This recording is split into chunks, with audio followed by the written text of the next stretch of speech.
بسم الله الرحمن الرحيم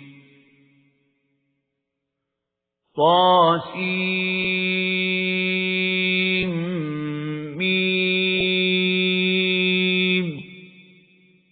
تلك آيات الكتاب المبين அத்தியாயம் அஷ்-ஷுஅரா மக்காவில் அருளப்பட்டது.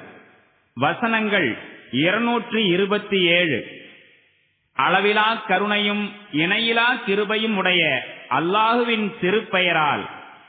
தாசீம் மீம். இவை தெளிவான வேதத்தின் வசனங்களாகும். لَعَلَّكَ بَاخِعٌ نَفْسَكَ أَلَّا يَكُونُوا مُؤْمِنِينَ إِن نَّشَأْ نُنَزِّلْ عَلَيْهِم مِّنَ السَّمَاءِ آيَةً فَظَلَّتْ أَعْنَاقُهُمْ لَهَا خَاضِعِينَ وَمَا يَأْتِيهِم مِّن ذِكْرٍ مِّنَ الرَّحْمَنِ مُحْدَثٍ إِلَّا كَانُوا عَنْهُ مُعْرِضِينَ فَقَدْ كَذَّبُوا فَسَيَأْتِيهِمْ أَنبَاءُ مَا كَانُوا بِهِ يَسْتَهْزِئُونَ நபியே, இவர்கள் நம்பிக்கை கொள்வதில்லை என்பதற்காக கவலைப்பட்டு உம்மையே நீர் மாய்த்துக் கொள்வீர் போன்றிருக்கின்றதே. நாம் நாடினால் விண்ணிலிருந்து ஒரு சான்றினை இவர்கள் மீது இறக்கி வைத்திருக்க முடியும். அதன் முன்னே இவர்களின் பிடரி பணிந்துவிடும். கருணை மிக்க இறைவனிடமிருந்து புதிதாக எந்த ஓர் அறிவுரை இவர்களிடம் வந்தாலும் இவர்கள் அதனை புறக்கணித்து விடுகின்றார்கள். இதோ இப்போதும் இவர்கள் பொய்யென தூற்றிவிட்டிருக்கின்றார்கள். ஆனால் எதனை இவர்கள் கேலி செய்து கொண்டிருக்கிறார்களோ அதனை பற்றிய உண்மை செய்திகள் விரைவில் இவர்களுக்கு பல்வேறு வழிகளின் மூலம் தெரிந்துவிடும். أَوَلَمْ يَرَوْا إِلَى الْأَرْضِ كَمْ أَنبَتْنَا فِيهَا مِنْ كُلِّ زَوْجٍ كَرِيمٍ إِنَّ فِي ذَلِكَ لَآيَةً وَمَا كَانَ أَكْثَرُهُم مُؤْمِنِينَ وَإِنَّ رَبَّكَ لَهُوَ الْعَزِيزُ الرَّحِيمُ இவர்கள் பூமியின் மீது பார்வை செலுத்தவில்லையா என்ன? எத்துணை அதிக அளவில் எல்லாவிதமான உயர்தர தாவரங்களை நாம் அதில் முளைக்கச் செய்திருக்கின்றோம். சின்னமாக இதில் ஒரு சான்று இருக்கிறது. ஆயினும் இவர்களில் பெரும்பாலோர் ஏற்றுக்கொள்ளக்கூடியவர்கள் அல்லர். மேலும் சின்னமாக உம் இறைவன் மிக வலிமை வாய்ந்தவனாகவும் பெருங்கிருபையுடையவனாகவும் இருக்கின்றான். وَإِذْ نَادَى رَبُّكَ مُوسَىٰ أَنِ ائْتِ الْقَوْمَ الظَّالِمِينَ قَوْمَ فِرْعَوْنَ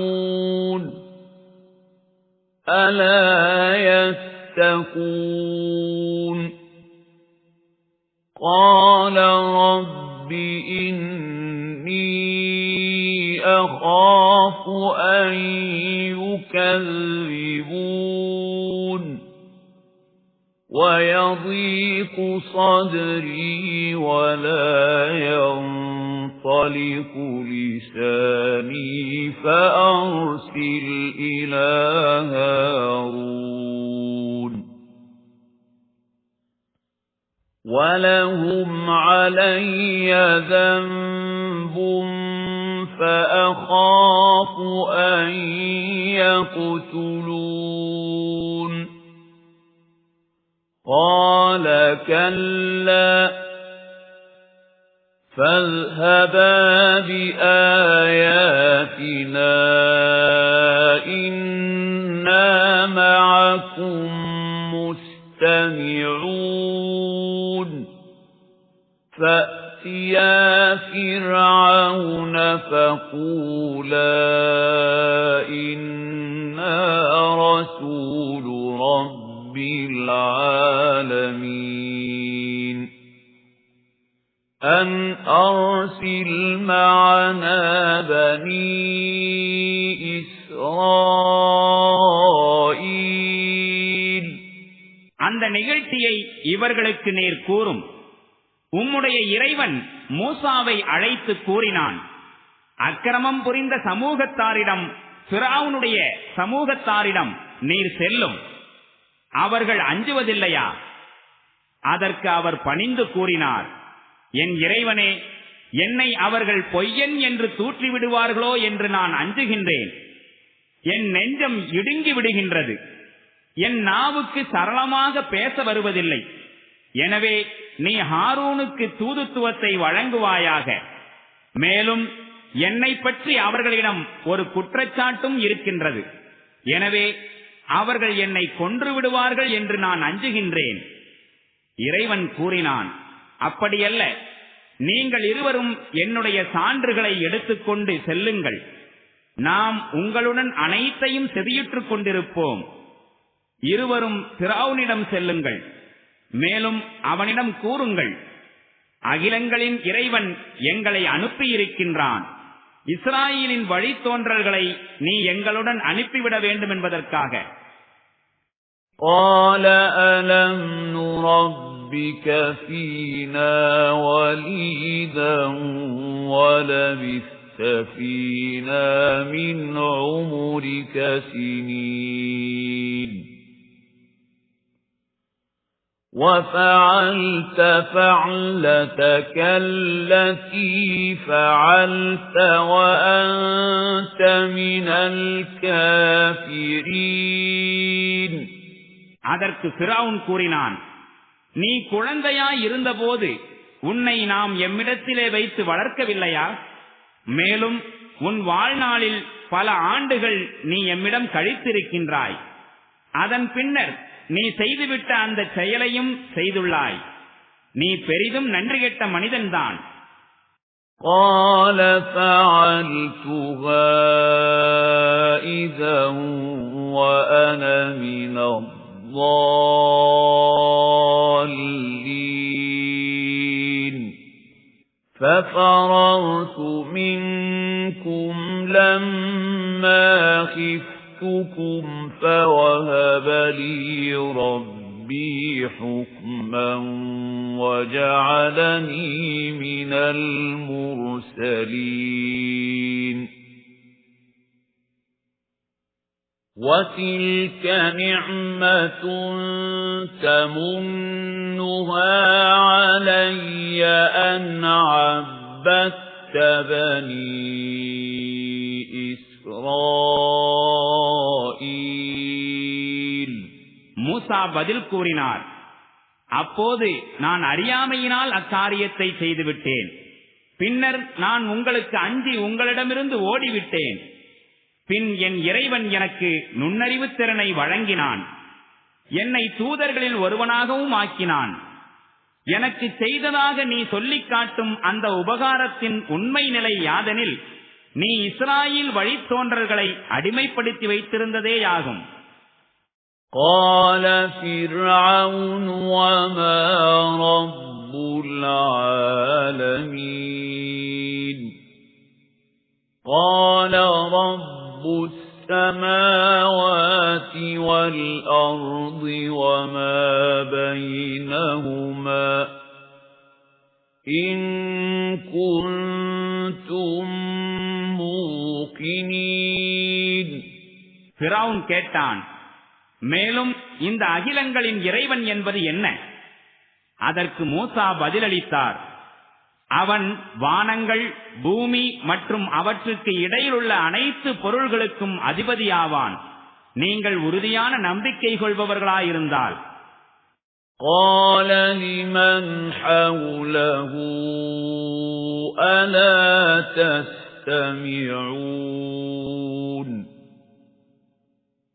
قال ربكم ورب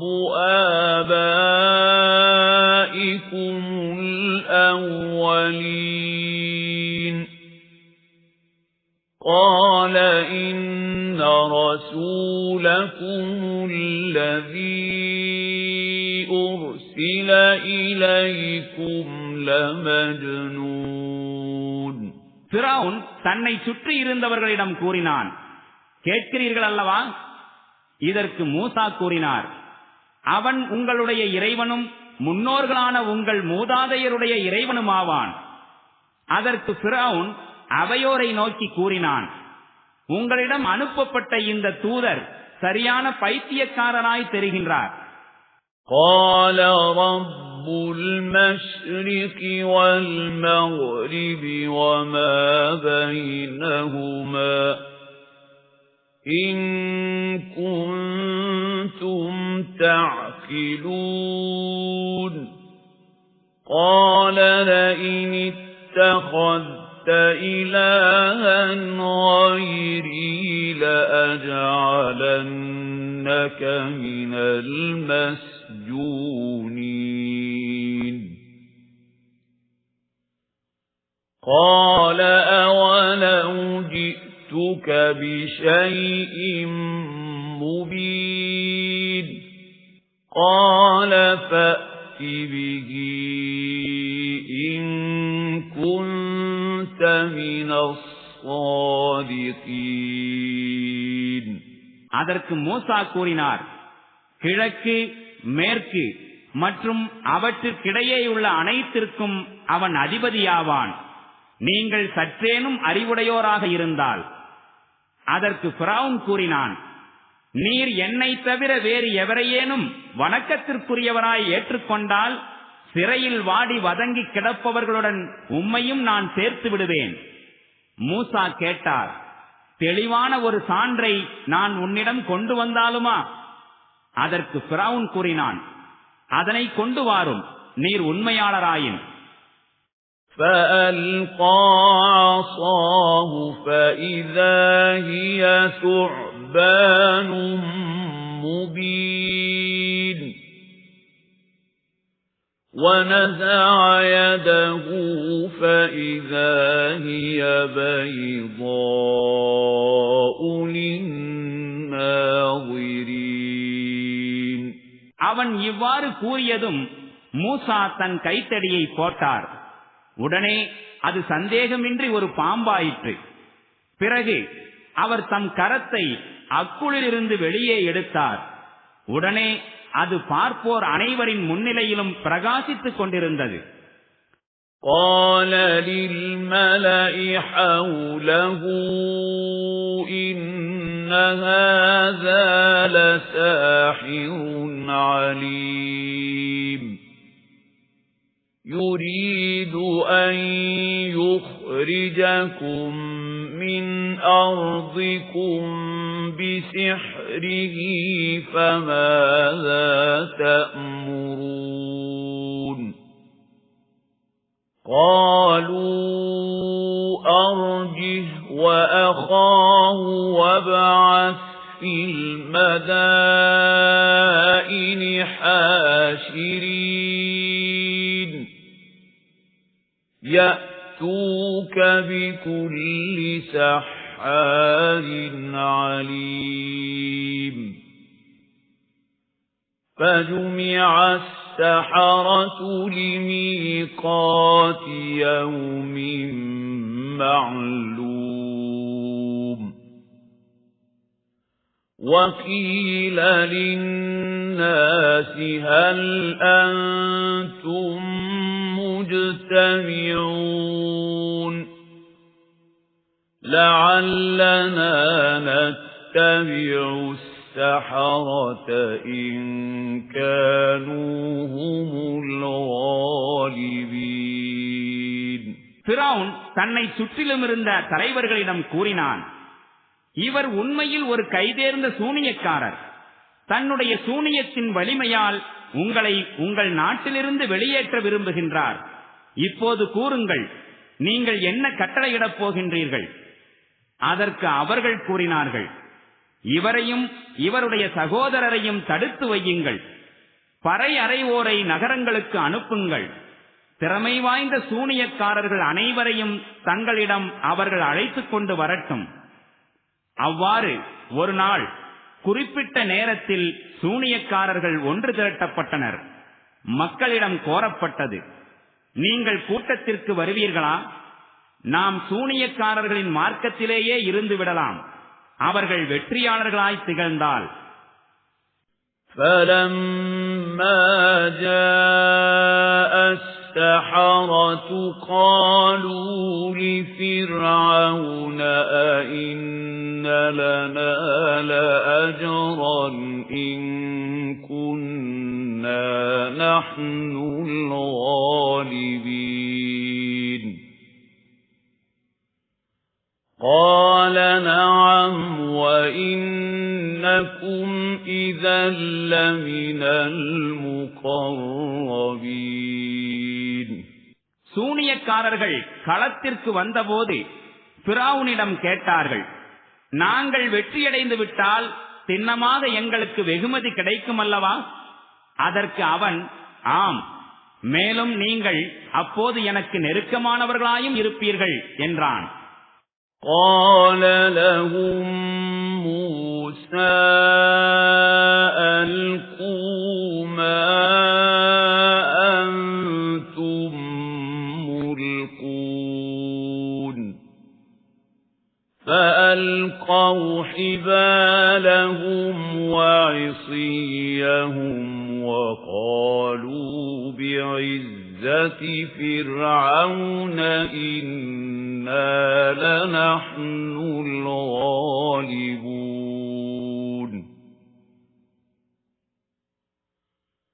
فَأَلْقَى مُوسَى عَصَاهُ فَإِذَا هِيَ تَلْقَفُ مَا يَأْفِكُونَ فَأُلْقِيَ السَّحَرَةُ سَاجِدِينَ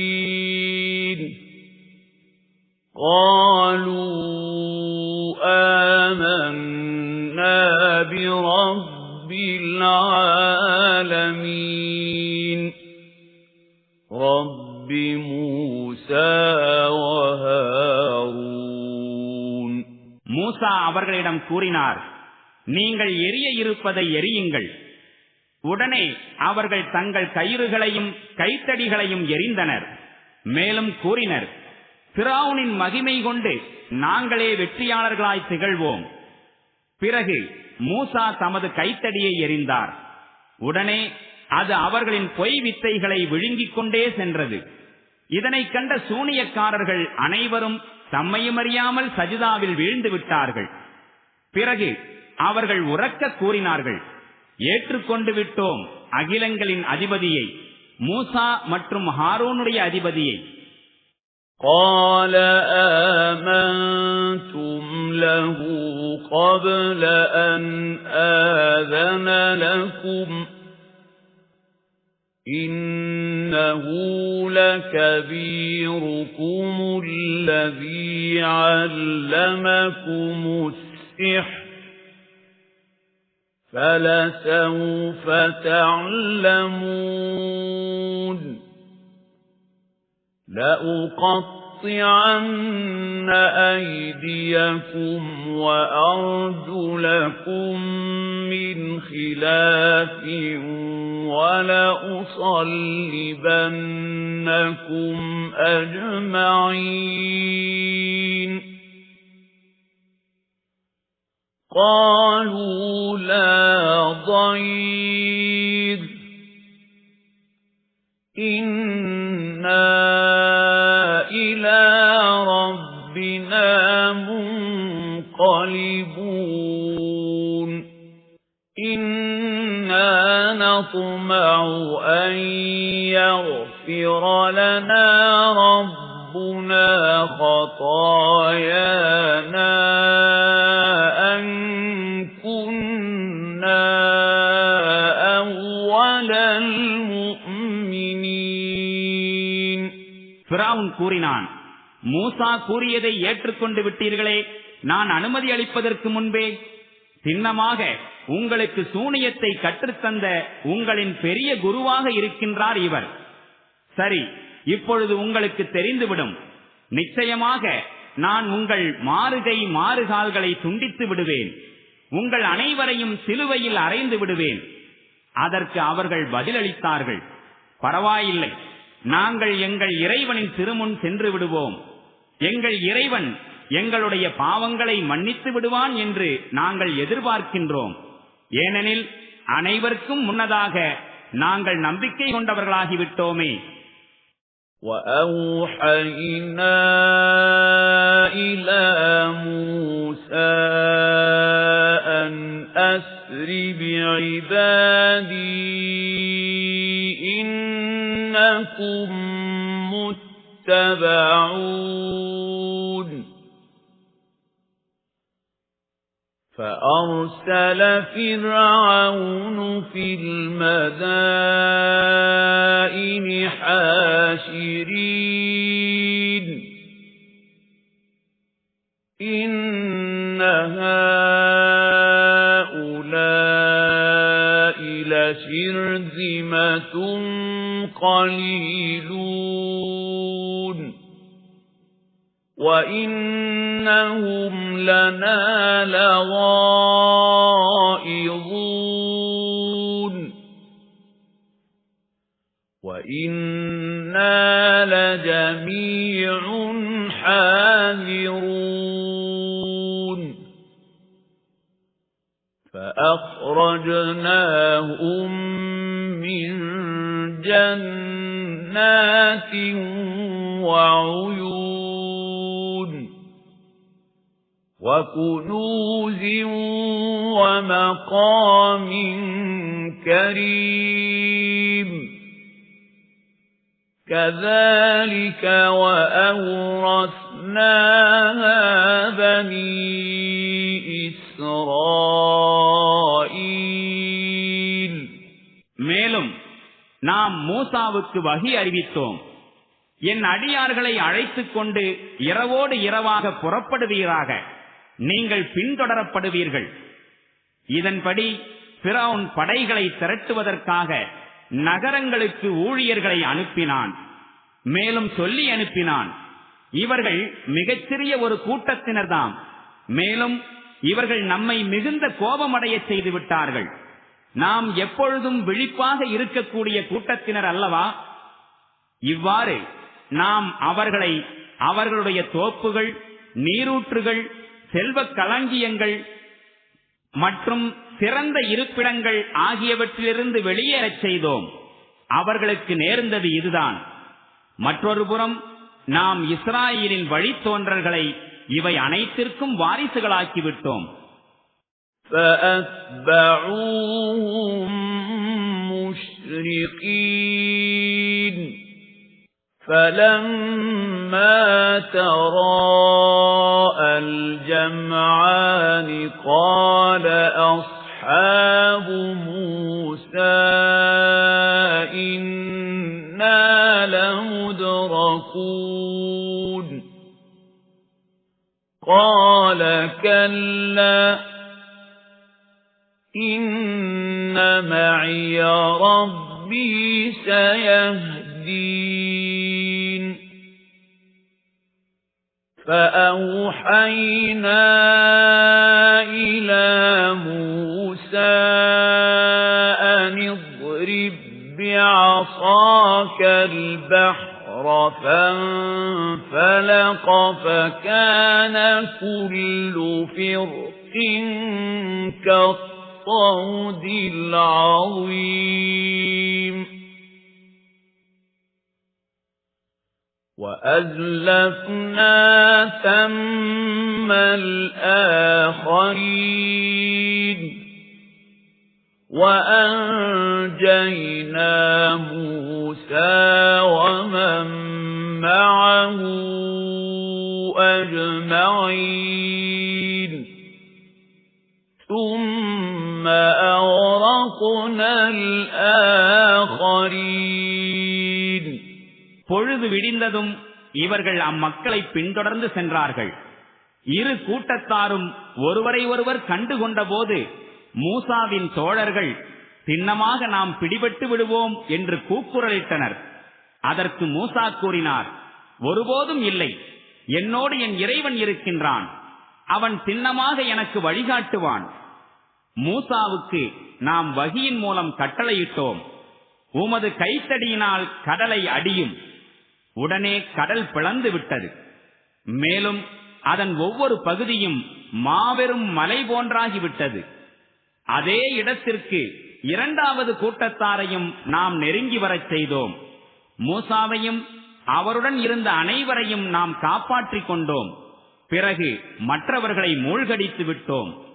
இன்ன ஃபீ ذَلِكَ لَآيَةً وَمَا كَانَ أَكْثَرُهُم مُؤْمِنِينَ وَإِنَّ رَبَّكَ لَهُوَ الْعَزِيزُ الرَّحِيمُ. சின்னமாக இந்நிகழ்ச்சியில் ஒரு சான்று இருக்கிறது. எனினும் இவர்களில் பெரும்பாலோர் ஏற்றுக்கொள்ளக்கூடியவர்கள் அல்லர். மேலும் சின்னமாக இறைவன் மிக வலிமை வாய்ந்தவனாகவும் பெரும் கிருபையுடையவனாகவும் இருக்கின்றான். وَاتْلُ عَلَيْهِمْ نَبَأَ إِبْرَاهِيمَ إِذْ قَالَ لِأَبِيهِ وَقَوْمِهِ مَا تَعْبُدُونَ قَالُوا نَعْبُدُ أَصْنَامًا فَنَظَلُّ لَهَا عَاكِفِينَ قَالَ هَلْ يَسْمَعُونَكُمْ إِذْ تَدْعُونَ أَوْ يَنفَعُونَكُمْ أَوْ يَضُرُّونَ قَالُوا بَلْ وَجَدْنَا آبَاءَنَا كَذَلِكَ يَفْعَلُونَ. மேலும் இப்ராஹீமின் சரிதையை இவர்களுக்கு எடுத்துரையுங்கள். ஒருபோது அவர் தம் தந்தையிடமும் சமூகத்தாரிடமும் எவற்றை நீங்கள் வணங்கிக் கொண்டிருக்கின்றீர்கள் என்று கேட்டார். அதற்கு அவர்கள், சிலைகளை நாங்கள் பூஜிக்கின்றோம், மேலும் அவற்றுக்கு சேவை செய்வதில் முழுமையாக ஈடுபட்டிருக்கின்றோம் என்று பதில் கூறினார்கள். அதற்கு அவர் கேட்டார், நீங்கள் அழைக்கும் போது உங்கள் அழைப்பை இவை கேட்கின்றனவா, அல்லது இவை உங்களுக்கு ஏதேனும் லாபமோ நஷ்டமோ அளிக்கின்றனவா? அதற்கு அவர்கள் பதிலளித்தார்கள், இல்லை, ஆயினும் எங்கள் முன்னோர் இவ்வாறே செய்து கொண்டிருப்பதை நாங்கள் கண்டோம். قَالَ أَفَرَأَيْتُمْ مَا كُنْتُمْ تَعْبُدُونَ أَنْتُمْ وَآبَاؤُكُمُ الْأَقْدَمُونَ فَإِنَّهُمْ عَدُوٌّ لِّي إِلَّا رَبَّ الْعَالَمِينَ الَّذِي خَلَقَنِي فَهُوَ يَهْدِينِ وَالَّذِي هُوَ يُطْعِمُنِي وَيَسْقِينِ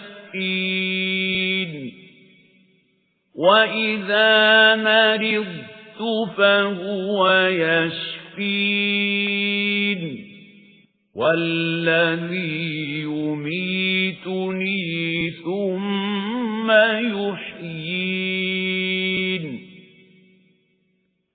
وَالَّذِي أطمع أن يغفر لي خطيئتي يوم الدين. அதற்கு இப்ராஹிம் கூறினார், எவற்றை நீங்களும் உங்களுடைய முற்காலத்து மூதாதையர்களும் வணங்கி வந்தீர்களோ அவற்றை நீங்கள் என்றாவது கண் திறந்து பார்த்திருக்கின்றீர்களா?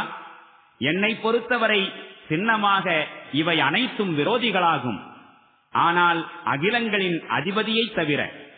அவன் எத்தகையவனெனில் அவன்தான் என்னை படைத்தான், மேலும் அவனே எனக்கு பின்னர் வழிகாட்டுகின்றான், எனக்கு உண்ணவும் அருந்தவும் தருகின்றான், மேலும் நான் நோயுற்றால் அவனே எனக்கு குணமளிக்கின்றான், அவனே என்னை மரணிக்கச் செய்வான், பின்னர் மீண்டும் எனக்கு வாழ்வளிப்பான், மேலும் கூலி கொடுக்கப்படும் நாளில் அவன் என் பாவங்களை மன்னித்தருள்வான் என்று நான் அவனிடமே நம்பிக்கை கொண்டுள்ளேன்.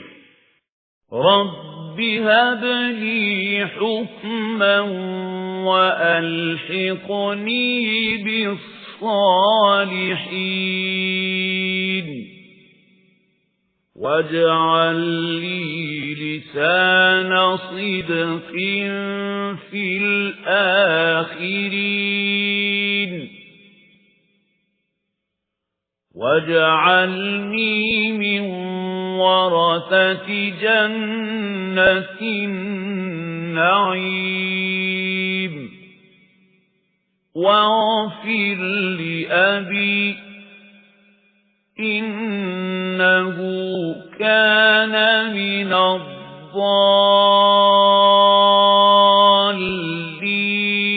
الضالين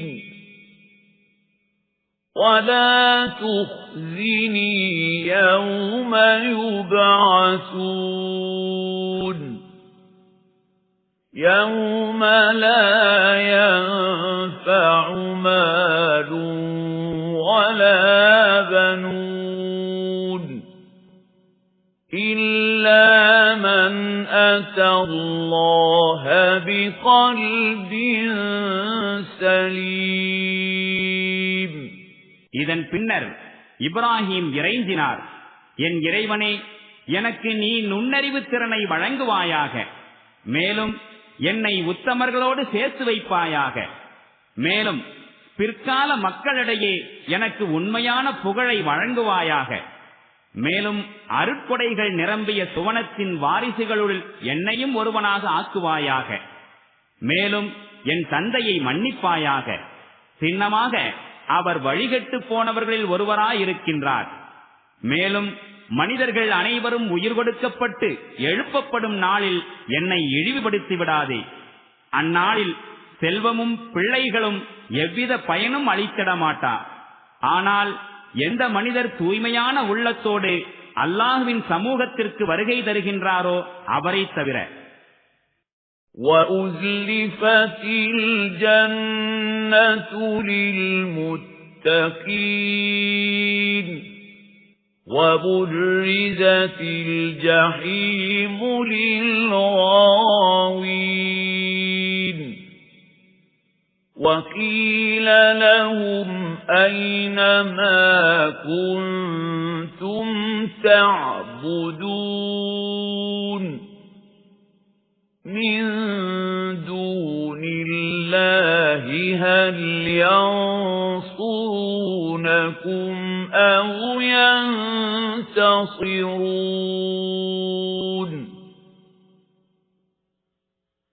فَكُبْكِبُوا فِيهَا هُمْ وَالْغَاوُونَ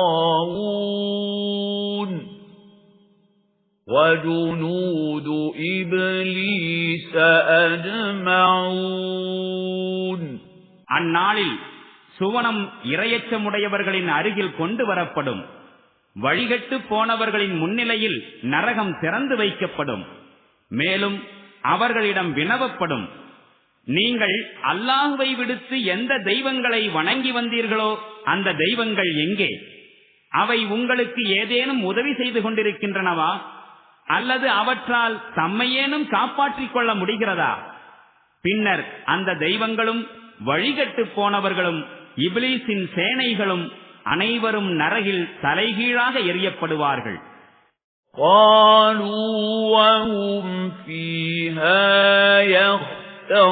يختصمون تالله إن كنا لفي ضلال مبين إذ نسويكم برب العالمين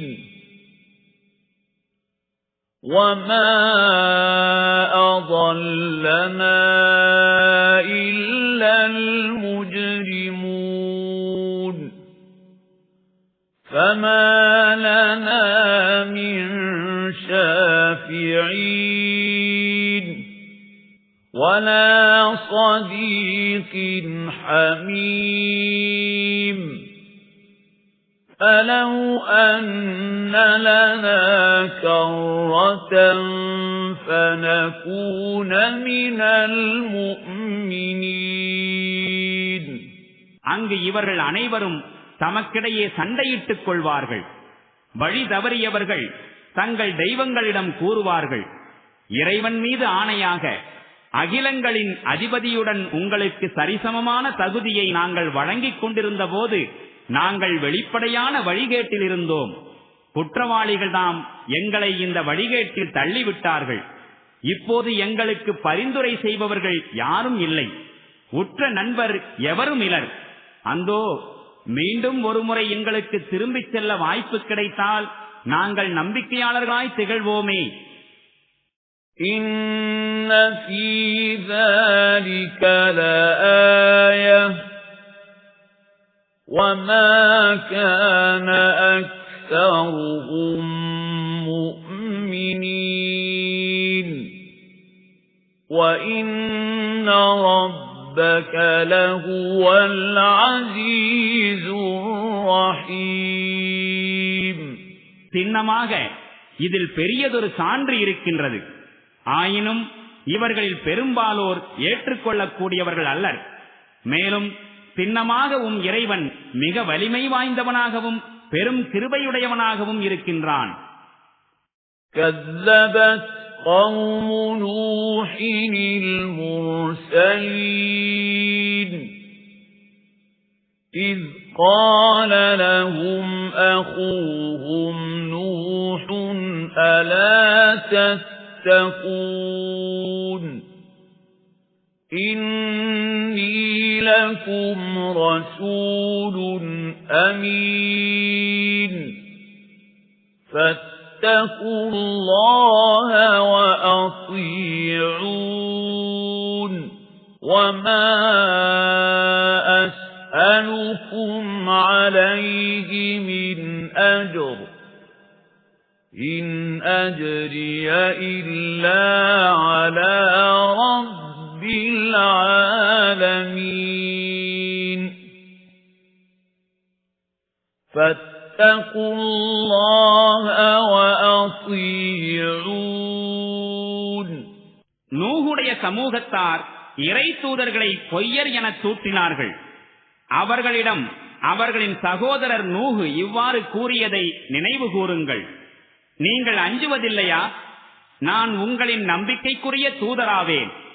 எனவே நீங்கள் அல்லாஹ்வுக்கு அஞ்சுங்கள், மேலும் எனக்கு கீழ்ப்படியுங்கள். நான் இப்பணிக்காக உங்களிடம் யாதொரு கூலியையும் கேட்கவில்லை. என்னுடைய கூலியோ அகிலங்களின் அதிபதியிடமே உள்ளது. எனவே நீங்கள் அல்லாஹ்வுக்கு அஞ்சுங்கள், தயக்கமின்றி எனக்கு கீழ்ப்படியுங்கள். قالوا أنؤمن لك واتبعك الأرذلون قال وما علمي بما كانوا يعملون إن حسابهم إلا على ربي لو تشعرون وما أنا بطارد المؤمنين إِنْ أَنَا إِلَّا نَذِيرٌ مُبِينٌ. அதற்கு அவர்கள் பதிலளித்தார்கள், நாங்கள் உம்மை ஏற்றுக்கொள்ள வேண்டுமா? மிகவும் கீழ்த்தரமான மக்கள் உம்மை பின்பற்றிக் கொண்டிருக்கின்றார்களே. அதற்கு நூஹு கூறினார், அவர்களின் செயல் எப்படிப்பட்டதென்று எனக்கென்ன தெரியும்? அவர்களுடைய கணக்கெல்லாம் என் அதிபதியின் பொறுப்பில் உள்ளது. நீங்கள் சற்று உணர்ந்து செயல்படக்கூடாதா? நம்பிக்கை கொள்வோரை விரட்டி விடுவது என் பணி என்று நானோ தெளிவாக எச்சரிக்கை செய்பவனாயிருக்கின்றேன். قالوا لئن لم تنته يا نوح لتكونن من المرجومين.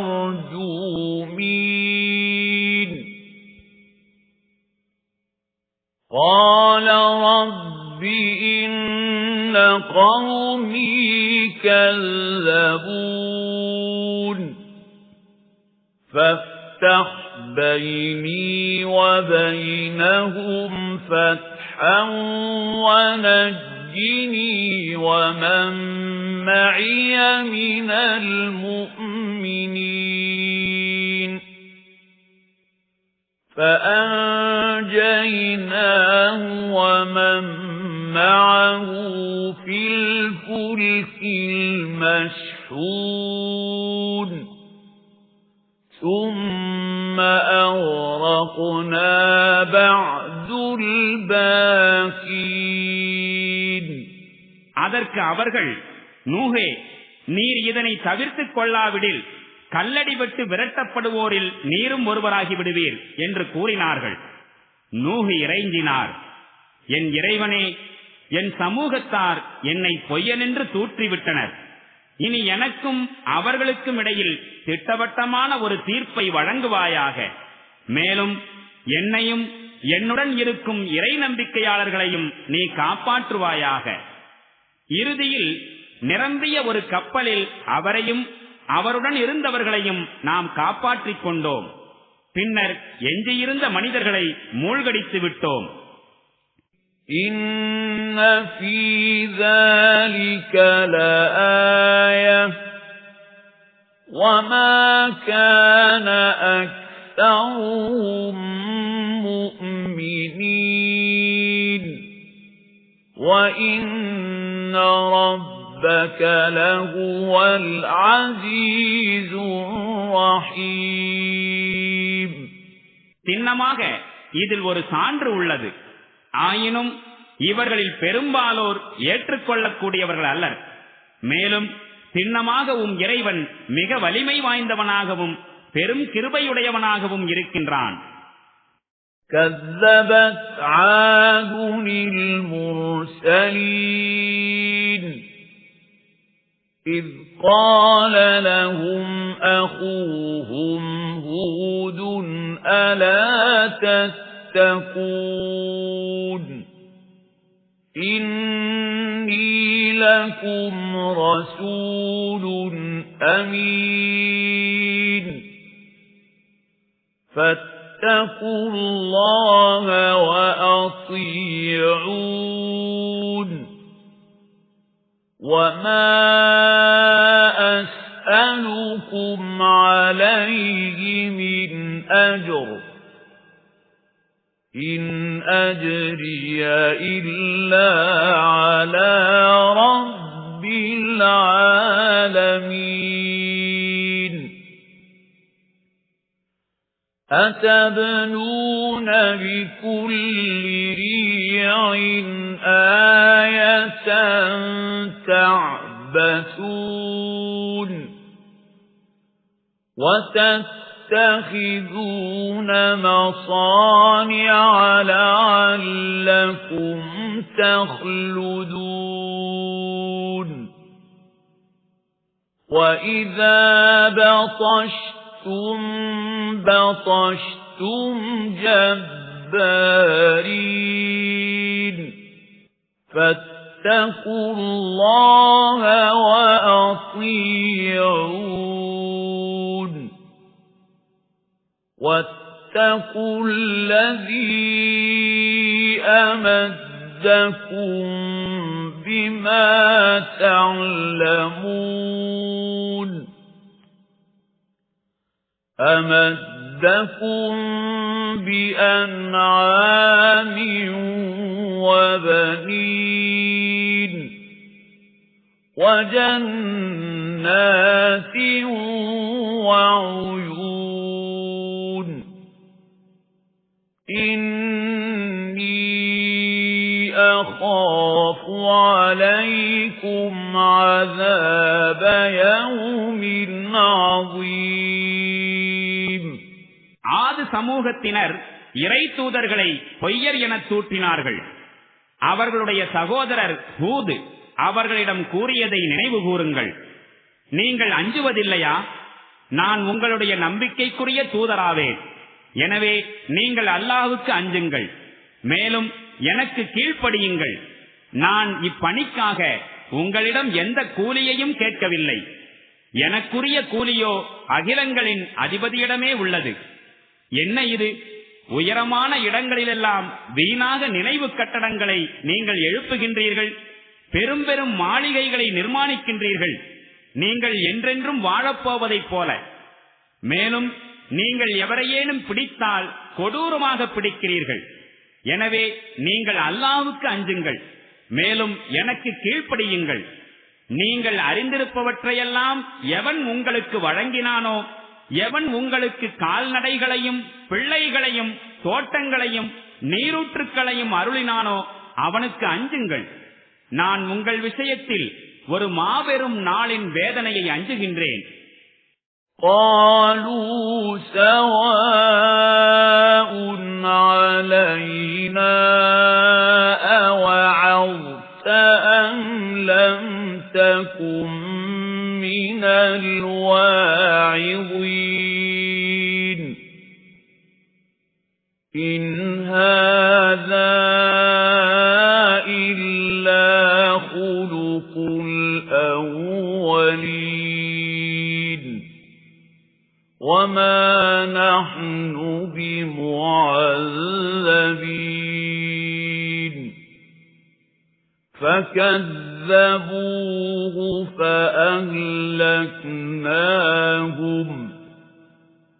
إِنَّ فِي ذَلِكَ لَآيَةً وَمَا كَانَ أَكْثَرُهُم مُؤْمِنِينَ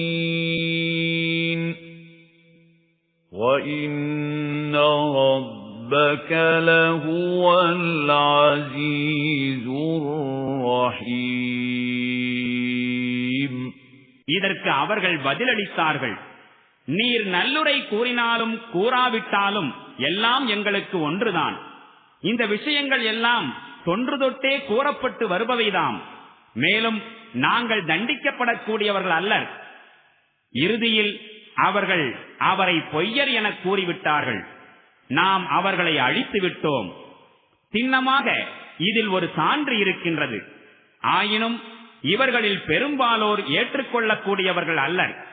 மேலும் சின்னமாக உம் இறைவன் மிக வலிமை வாய்ந்தவனாகவும் பெரும் கிருபையுடையவனாகவும் இருக்கின்றான். كذبت ثمود المرسلين إذ قال لهم أخوهم صالح ألا تتقون إني لكم رسول أمين فاتقوا الله وأطيعون وما أسألكم عليه من أجر إن أجري إلا على رب العالمين أتتركون فيما هاهنا آمنين في جنات وعيون وزروع ونخل طلعها هضيم وتنحتون من الجبال بيوتا فارهين فاتقوا الله وأطيعون ولا تطيعوا أمر المسرفين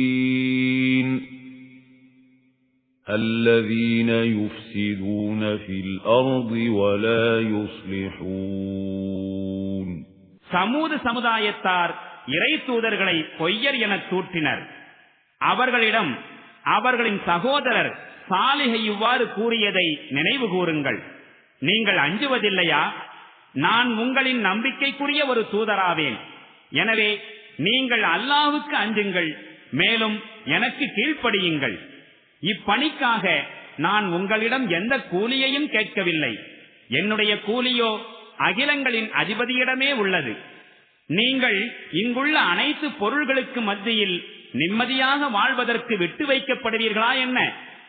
அதாவது இந்த தோட்டங்களிலும் நீரூற்றுகளிலும் பயிர் நிலங்களிலும் கனிந்த கொலைகளையுடைய பேரீச்சந்தோப்புகளிலும் மேலும் மலைகளை குடைந்து குடைந்து பெருமை கொண்டவர்களாய் நீங்கள் குடியிருப்புகள் அமைத்துக் கொள்கின்றீர்கள்.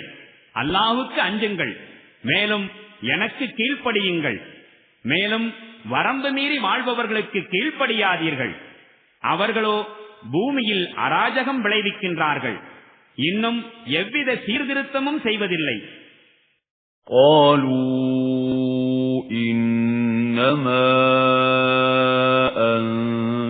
من المسحرين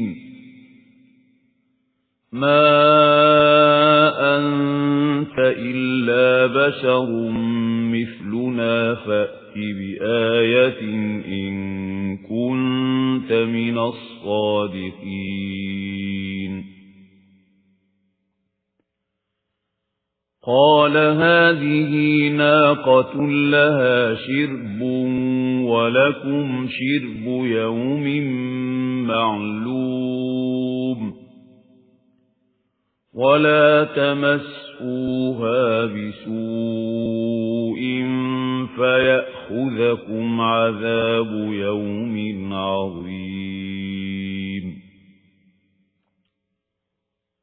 فعقروها فأصبحوا نادمين فأخذهم العذاب إن في ذلك لآية وما كان أكثرهم مؤمنين وإن ربك لهو العزيز الرحيم. அதற்கு அவர்கள் பதிலளித்தார்கள், நீர் சூனியம் செய்யப்பட்ட மனிதராகவே இருக்கின்றீர். நீர் எங்களைப் போன்ற ஒரு மனிதரே என்று வேறென்ன? நீர் உண்மையாளராயின் ஏதேனும் ஒரு சான்றினை கொண்டு வாரும். அதற்கு சாலிஹ் கூறினார், இதோ ஒரு பெண் ஒட்டகம். ஒரு நாள் இது தண்ணீர் அருந்தட்டும், மற்றொரு நாள் நீங்கள் எல்லோரும் தண்ணீர் பிடித்துக் கொள்ளலாம். இதற்கு எவ்வித தீங்கும் இழைக்காதீர்கள். அப்படி தீங்கு இழைத்தீர்களானால் ஒரு மாபெரும் நாளின் வேதனை உங்களை பிடித்துக் கொள்ளும். ஆயினும் அவர்கள் அதன் கால் நரம்புகளை வெட்டிவிட்டார்கள். பிறகு வருந்தக்கூடியவர்களாகிவிட்டார்கள். அவர்களை வேதனை பிடித்துக் கொண்டது. நிச்சயமாக இதில் ஒரு சான்று இருக்கின்றது. ஆயினும் இவர்களில் பெரும்பாலோர் ஏற்றுக்கொள்ளக்கூடியவர்கள் அல்லர். மேலும் சின்னமாக இறைவன் மிக வலிமை வாய்ந்தவனாகவும் பெரும் கிருபையுடையவனாகவும் இருக்கின்றான். كذبت قوم لوط المرسلين إذ قال لهم أخوهم لوط ألا تتقون إني لكم رسول أمين فاتقوا الله وأطيعون وما أسألكم عليه من أجر إن أجري إلا على رب العالمين أتأتون الذكران من العالمين وتذرون ما خلق لكم ربكم من أزواجكم بل أنتم قوم عادون. லூத்தின் சமூகத்தார் இறை தூதர்களை பொய்யரென தூற்றினார்கள். அவர்களிடம் அவர்களின் சகோதரர் லூத் இவ்வாறு கூறியதை நினைவு கூறுங்கள். நீங்கள் அஞ்சுவதில்லையா? நான் உங்களின் நம்பிக்கைக்குரிய ஒரு தூதராவேன். எனவே நீங்கள் அல்லாஹுக்கு அஞ்சுங்கள், மேலும் எனக்கு கீழ்ப்படியுங்கள். நான் இப்பணிக்காக உங்களிடம் எவ்வித கூலியையும் கேட்கவில்லை. என்னுடைய கூலியோ அகிலங்களின் அதிபதியிடமே உள்ளது. உலக படைப்பினங்களில் ஆண்களிடம் நீங்கள் செல்கின்றீர்களா? மேலும் உங்கள் மனைவியரிடம் உங்களுக்காக உங்கள் இறைவன் படைத்திருப்பனவற்றை விட்டுவிடுகின்றீர்களா? உண்மை யாதெனில் நீங்கள் வரம்பு மீறி செல்லும் மக்களாவீர்கள்.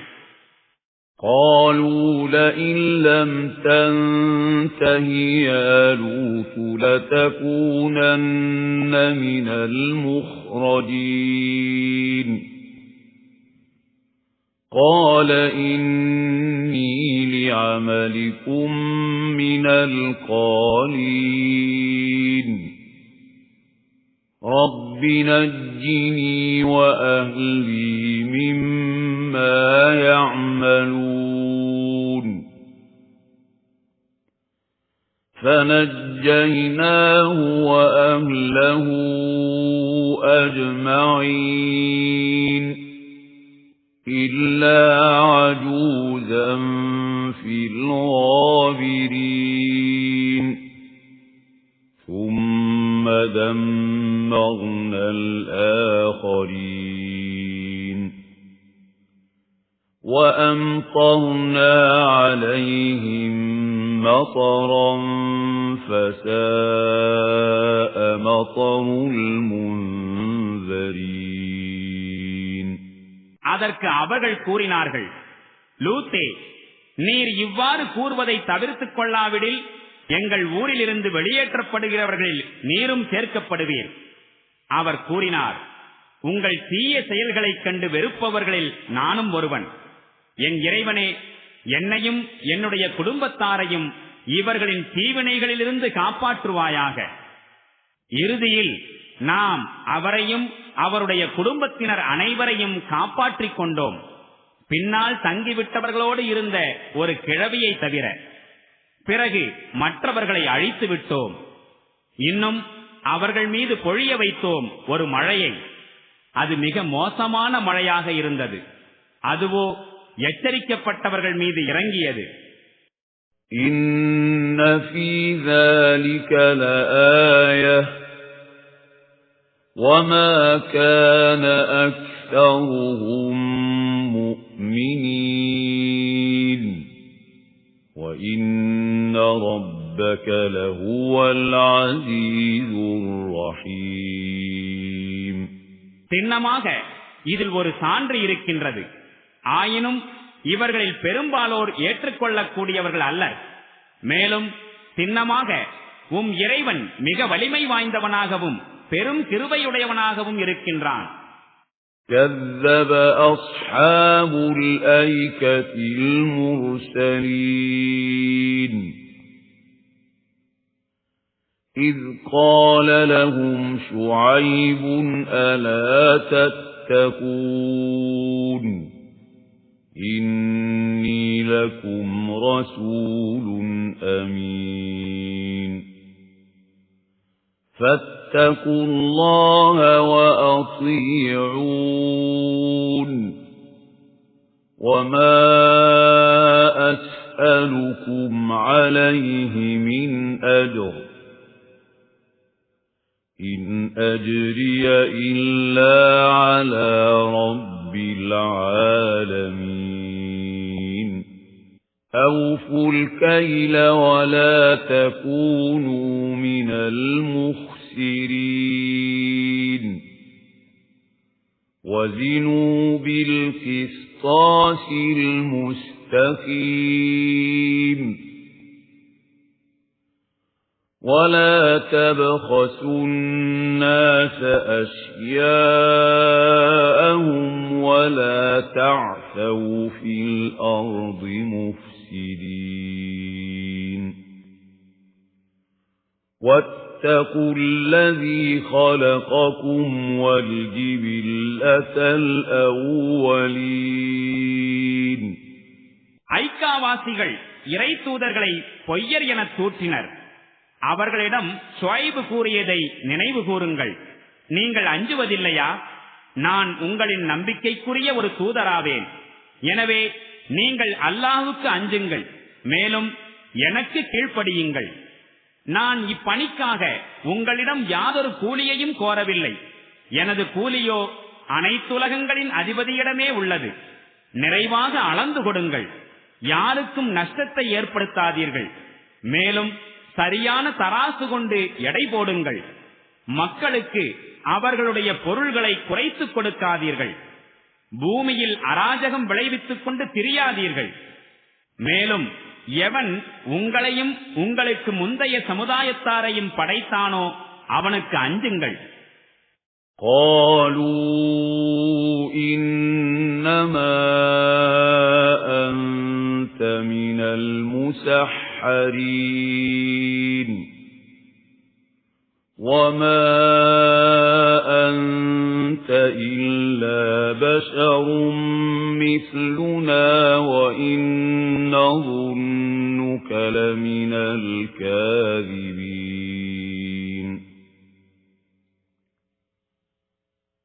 فأسقط علينا كسفا من السماء إن كنت من الصادقين. قال ربي أعلم بما تعملون فكذبوه فأخذهم عذاب يوم الظلة إنه كان عذاب يوم عظيم. அதற்கு அவர்கள் கூறினார்கள், நீர் சூனியம் செய்யப்பட்ட ஒரு மனிதரே ஆவீர். மேலும் நீர் எங்களைப் போன்ற ஒரு மனிதரே என்று வேறல்லர். மேலும் நாங்கள் உம்மை முற்றிலும் பொய்யரென்றே கருதுகின்றோம். நீர் உண்மையாளராயின் வானத்தின் சில பகுதிகளை எங்கள் மீது விழச் செய்வீராக. அதற்கு ஷுஐப் கூறினார், நீங்கள் செய்து கொண்டிருப்பவை பற்றி என் இறைவன் நன்கறிகின்றான். அவர்கள் அவரை பொய்யர் என தூற்றினர். இறுதியில் குடை நாளின் வேதனை அவர்களை பீடித்துக் கொண்டது. சின்னமாக அது பயங்கரமானதொரு நாளின் வேதனையாயிருந்தது. إن في ذلك لآية وما كان أكثرهم مؤمنين وإن ربك لهو العزيز الرحيم. பின்னமாக இதில் ஒரு சான்று இருக்கின்றது. ஆயினும் இவர்களில் பெரும்பாலோர் ஏற்றுக்கொள்ளக்கூடியவர்கள் அல்லர். மேலும் சின்னமாக உம் இறைவன் மிக வலிமை வாய்ந்தவனாகவும் பெரும் கிருபையுடையவனாகவும் இருக்கின்றான். وَإِنَّهُ لَتَنزِيلُ رَبِّ الْعَالَمِينَ نَزَلَ بِهِ الرُّوحُ الْأَمِينُ عَلَى قَلْبِكَ لِتَكُونَ مِنَ الْمُنذِرِينَ بِلِسَانٍ عَرَبِيٍّ مُبِينٍ وَإِنَّهُ لَفِي زُبُرِ الْأَوَّلِينَ أَوَلَمْ يَكُنْ لَهُمْ آيَةً أَنْ يَعْلَمَهُ عُلَمَاءُ بَنِي إِسْرَائِيلَ. மேலும் சின்னமாக இது அகிலங்களின் அதிபதியினால் இறக்கி அருளப்பட்டதாகும். நம்பிக்கைக்குரிய ரூஹ் இதனை எடுத்துக்கொண்டு இறங்கி இருக்கின்றது உமது உள்ளத்தின் மீது. எதற்காகவெனில் அல்லாஹுவின் சார்பில் மனிதர்களை தெள்ளத் தெளிந்த அரபு மொழியில் எச்சரிக்கை செய்பவர்களுள் நீரும் ஒருவராய் ஆக வேண்டும் என்பதற்காக. மேலும் முன்னோர்களின் வேதங்களிலும் சின்னமாக இது உள்ளது. இஸ்ராயேலின் வழித்தோன்றல்களில் உள்ள அறிஞர்கள் இதனை அறிந்து வைத்திருக்கின்றார்கள் என்பது இந்த மக்காவாசிகளுக்கு ஒரு சான்றாக இல்லையா? وَلَوْ نَزَّلْنَاهُ عَلَى بَعْضِ الْأَعْجَمِينَ فَقَرَأَهُ عَلَيْهِمْ مَا كَانُوا بِهِ مُؤْمِنِينَ كَذَلِكَ سَلَكْنَاهُ فِي قُلُوبِ الْمُجْرِمِينَ لَا يُؤْمِنُونَ بِهِ حَتَّى يَرَوْا الْعَذَابَ الْأَلِيمَ فَيَأْتِيَهُمْ بَغْتَةً وَهُمْ لَا يَشْعُرُونَ فَيَقُولُوا هَلْ نَحْنُ مُنظَرُونَ. ஆயினும் இவர்களின் பிடிவாதமான நடத்தை எவ்வாறுள்ளதென்றால், நாம் இதனை அரபியர் அல்லாத எவர் மீதாவது இறக்கி வைத்திருந்தால், மேலும் அவர் தெள்ளிய அரபி வேதமாகிய இதை அவர்களுக்கு ஓதிக் காட்டினால், அப்போதும் இவர்கள் அதனை நம்பக்கூடியவர்களாய் இருக்க மாட்டார்கள். இதே போன்று நாம் இந்நல்லுரைகளை குற்றம் புரிந்தோரின் இதயங்களில் செலுத்தி விடுகின்றோம். துன்புறுத்தும் வேதனையை அவர்கள் கண்ணால் காணாதவரை அவர்கள் இதன் மீது நம்பிக்கை கொள்வதில்லை. பிறகு அவர்கள் உணராதிருக்கும் நிலையில் அது அவர்கள் மீது திடீரென வந்து விழும். அப்போது அவர்கள் புலம்புவார்கள், எங்களுக்கு சற்று அவகாசம் கிடைக்காதா? أَفَبِعَذَابِنَا يَسْتَعْجِلُونَ أَفَرَأَيْتَ إِن مَّتَّعْنَاهُمْ سِنِينَ ثُمَّ جَاءَهُم مَّا كَانُوا يُوعَدُونَ مَا أَغْنَى عَنْهُم مَّا كَانُوا يُمَتَّعُونَ. இவர்கள் நம்முடைய வேதனை சீக்கிரம் வரவேண்டுமென்றா அவசரப்படுகின்றார்கள்? நீர் கொஞ்சம் சிந்தித்தீரா?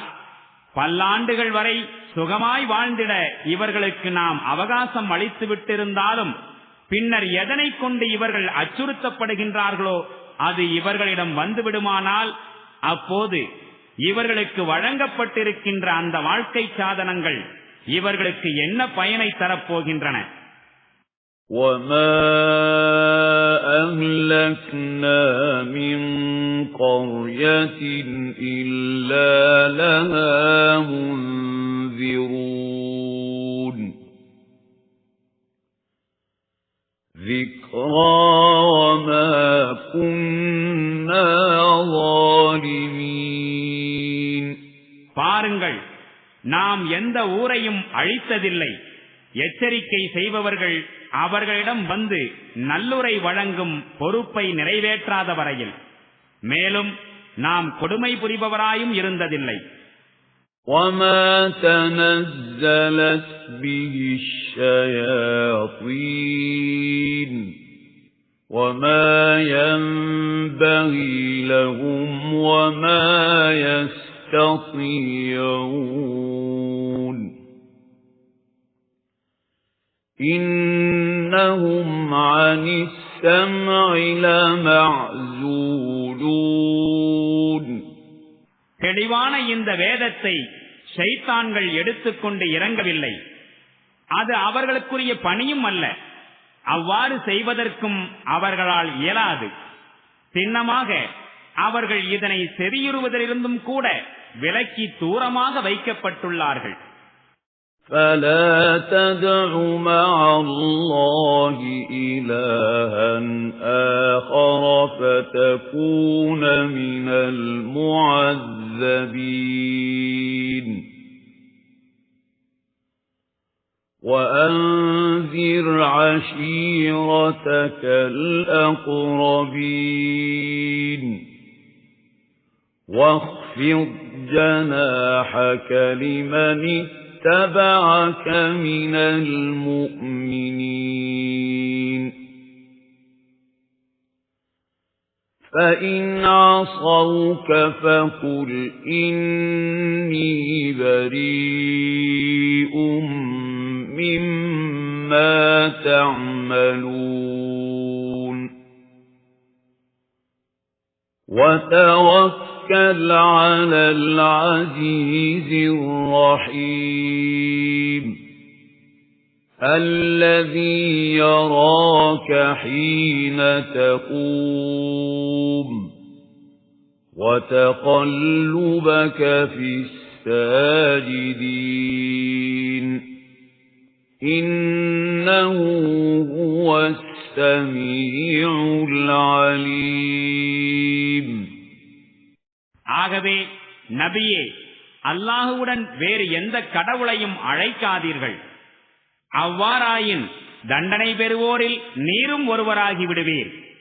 உம்முடைய மிக நெருங்கிய உறவினர்களை எச்சரிக்கை செய்யுங்கள். மேலும் நம்பிக்கையாளர்களில் யார் உம்மை பின்பற்றிக் கொண்டிருக்கின்றார்களோ அவர்களிடம் பணிவாய் நடந்து கொள்ளும். அவர்கள் உமக்கு கீழ்ப்படியாது மாறு செய்தால் நீங்கள் செய்யும் செயல்களுக்கு நான் பொறுப்பாளி அல்லன் என்று அவர்களிடம் கூறிவிடும்.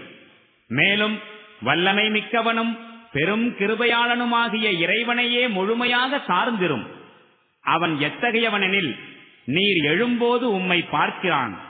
மேலும் சிரம்பணிந்து வணங்குவோர்களிடையே அசைவையும் பார்க்கின்றான். சின்னமாக அவன் யாவற்றையும் செவியுறுபவனாகவும் நன்கறிபவனாகவும் இருக்கின்றான். هل أنبئكم على من تنزل الشياطين تنزل على كل أفاك أثيم يلقون السمع وأكثرهم كاذبون. மக்களே, ஷைத்தான்கள் யார் மீது இறங்குகிறார்கள் என்பதை நான் உங்களுக்கு தெரிவிக்கவா? பெரும் பொய்யனாகிய பாவம் புரியக்கூடிய ஒவ்வொருவன் மீதும் அவர்கள் இறங்குகின்றார்கள். அவர்கள் கேள்விப்பட்டதையெல்லாம் காதுகளில் ஊதிவிடுகின்றார்கள். மேலும் அவர்களில் பெரும்பாலோர் பொய்யர்களே.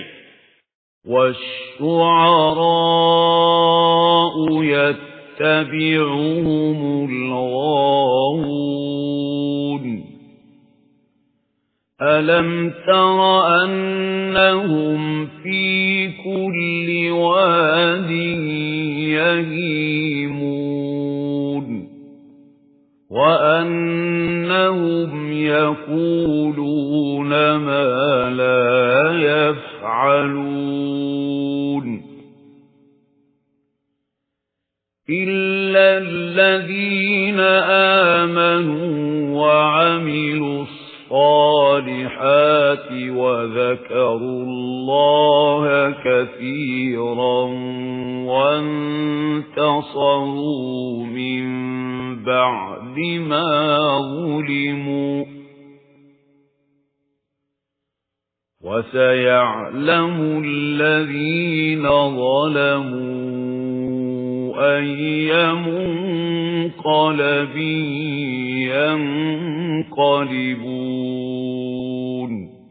மேலும் கவிஞர்களையோ வழிகட்டு போனவர்கள்தான் அவர்களை பின்பற்றுகின்றார்கள்.